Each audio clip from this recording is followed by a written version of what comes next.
Welcome back to MidEast In-Depth. Today we shall be focusing on Iran and its nuclear deadline.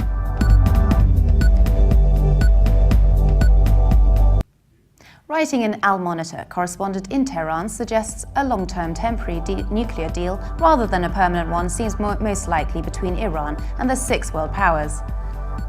The correspondent begins as Iran and the 5 permanent members of the UN Security Council plus Germany finished another round of nuclear talks in Vienna to reach a permanent deal by the November 24th deadline. Moderate political elites in Tehran have kept their fingers crossed that Hassan Rouhani administration's pledge will resolve the country's nuclear dossier quickly. The writer continues, the United States is demanding that Iran significantly reduce its current enrichment capacity and maintain such restrictions for up to 20 years.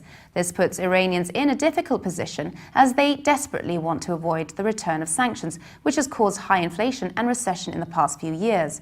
The writer predicts a breakdown of talks would at least result in the continuation of sanctions against Iran, pushing the country's economy back into stagflation. That would also raise risks of political instability, a situation that even ultra-conservative leaders try to avoid. The writer continues, another temporary deal, however, could consequently be a solution, as it will continue to keep the diplomacy door open.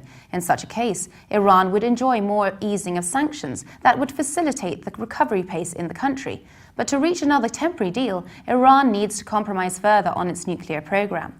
The journalist writes, regarding the number of installed uranium enrichment centrifuges, which is currently around 19,000, Iran would act more cautiously, as is a matter of national honor. Parliament Speaker Ali Larijani has recently said that Washington should stop focusing on the number of centrifuges, which is a trivial matter.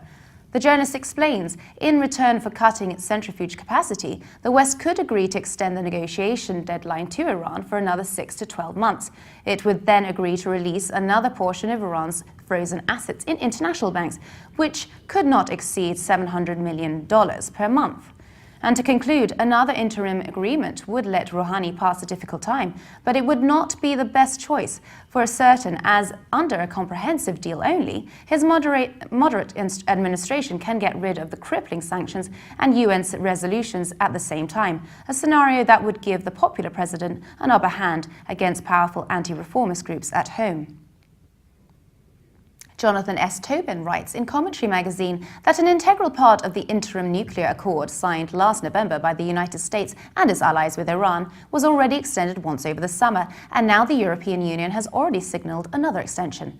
However, in the last year, the administration's diplomatic efforts have gone nowhere on the nuclear issue. The loosening of the sanctions in the interim accord removed the West's ace in the hole against the Ayatollahs and signalled to the world that Iran would soon be open for business again.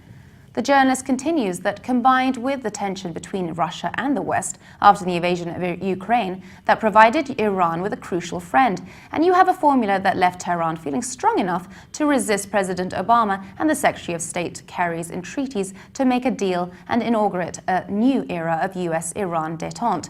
Throw in the fact that the US and Iran are allegedly now on the same side in the struggle against ISIS in Iraq and Syria, and Iran has zero incentive to give an inch on nuclear issues.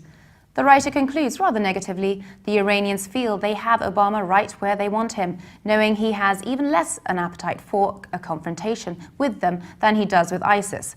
Obama is endangering US security and setting himself up for a legacy of foreign policy catastrophe. For more updates, please visit levant.tv.